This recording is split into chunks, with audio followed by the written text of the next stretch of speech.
can see with our bedroom, 500 sleeping on one side and 500 on the other, 1,000 men slept here. We slept 10 people on a bunk,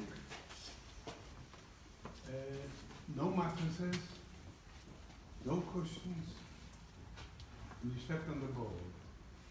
And for a cushion we used to wind our clothing up and put them on our head. That's how we slept. People moaned during the night, people snored, people talked. It was absolutely murder here. 1,000 men on these beds. We had a couple, the foreman, he had a place there on the corner. He had a single bed on his own, and he was better treated, but he also used to use force on the older people. Things were very, very harsh. As you've seen, our bathroom there, it was horrendous. And then to wash ourselves, we just had about 4 buckets of water, and we dipped our hands, just wash your eyes, that's what you can do. You're only, we used to wake up about 5:30 in the morning, and we went to our bathroom, then we came back, and then we got our breakfast, which was some black coffee made of burnt wheat and a piece of bread, piece of black bread. That was your breakfast.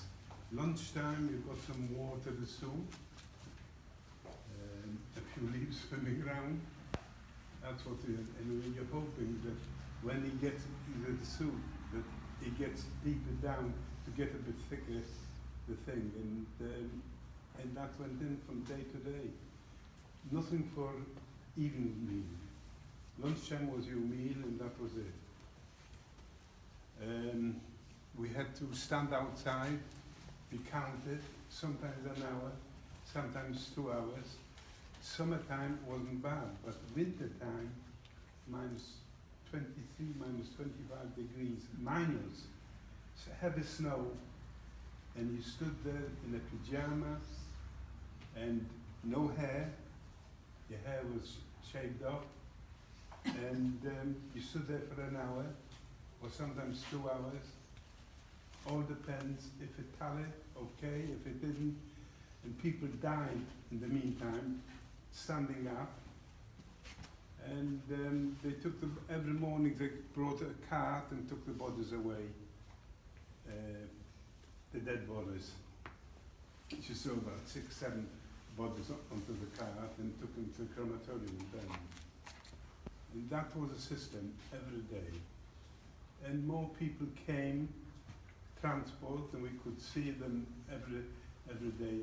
Now you see outside grass, outside, there wasn't a blade of grass in the whole lot here, because people picked it up and cooked it.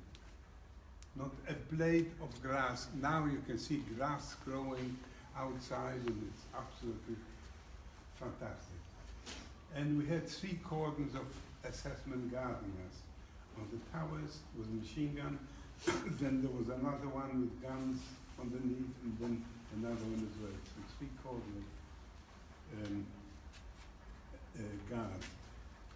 I was here about 3 weeks, and then I wasn't very far actually. The barrack was here, but the Polish people took and all apart because they had no wood or coal after the war, so they took the barracks apart. And then actually, after being here about 3 weeks, they had a selection, and I was selected as well, and they took us to Auschwitz I, where you go this afternoon. And we were there for 3 weeks. There we had each a bed on our own with a mattress with straw. So there were 3 beds high, and we all had a single bed. For 3 weeks, it was like paradise. And then there were Frenchmen, Norwegians, Poles, that was the camp where they had the, what's the word?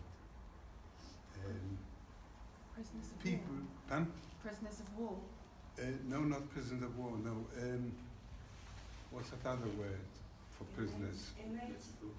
Inmates? Inmates? No, no. Labourers. What's the word you're looking for? The word, the prisoners which were in Auschwitz I, Political prisoners. yeah, That's the word. yeah, mostly political prisoners. So there were Frenchmen, there were Norwegians, there were Poles. They were here because they were Yeah. maybe were communists. Some of them, Yeah. yeah, Yeah. communists or whatever, they did something wrong, and People they, who fought the Nazis. yeah, They were they- pushed underground. They were caught Yeah. and brought to Vienna. yeah, they had a thicker soup. In Auschwitz I we got better soup, and we each slept in a single bed with a straw mattress. So that was a help. And This small building here, this was the heating system, wasn't it, for this place? all the way down, So they made the fire in there. that was covered higher up, and it was completely enclosed. And you put some wood in there all the time, and it kept the place warm in the winter to a certain extent, but it wasn't marvelous anyway. And this was our central heating. We cannot understand what 25 below is like. In Britain, we've never experienced those temperatures. It is just shocking. And these men had no underwear, they had no socks, No, they had wooden clogs. yeah. They were just in this very thin material, and as Arek said, you had to take your hat off to obey, to respect the guards. Yeah. So you stood there for hours until the number tallied, Yeah, and even when the men dropped down on the floor, they were counted, yeah. and it was just unbelievable, the suffering, And you could see the train. and no food. Yeah, No food. And Arek said, and this is quite unbelievable, and he spoke to a fellow, one of the boys, and they were memorizing and remembering certain situations. And Yitzhak said to Arek, you remember, Arek? We never even caught a cold. no, never. And I find that quite amazing. Here you're below subsistence in your health, with food and your clothing, and you don't catch a cold. But they did have typhoid in this camp. No, didn't get happened. They had dysentery in this camp. Dysentery, yes. So lice think about and, it, and it's a horrible thought that if you are on the top, you're okay. Yeah, If you are below or in the middle and somebody's got dysentery above you, you get it. that is- And so it is shocking. it The was- circumstances, I want you to think about this. It's not just lice and men groaning. It's people who are ill, but their body functions are not working right. It is awful, just awful. And so you've got somebody else's filth on you, and you're now going out to work in it. So it's beyond belief, the circumstances.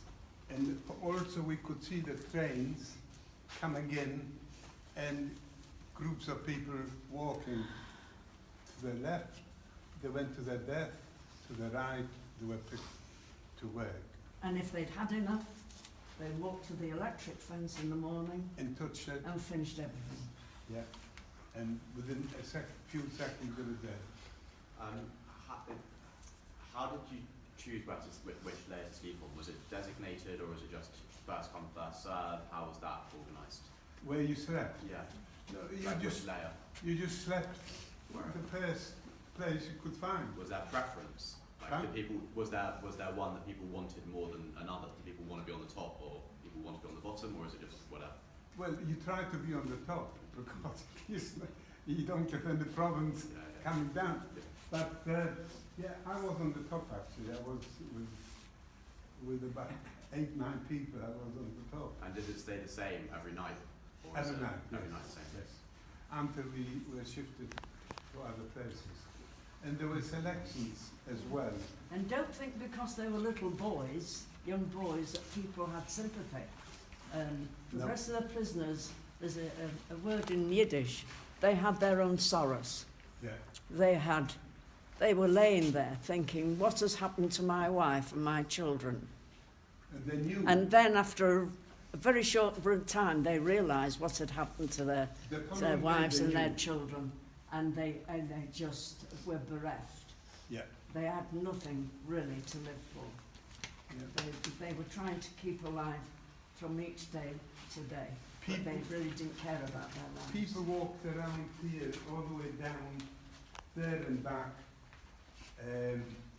and thinking they came with the families, and the families, we knew actually, the second day we knew what was happening here, that they killed the people by gassing them and burning them. So if you went the other way, you knew your family is gone.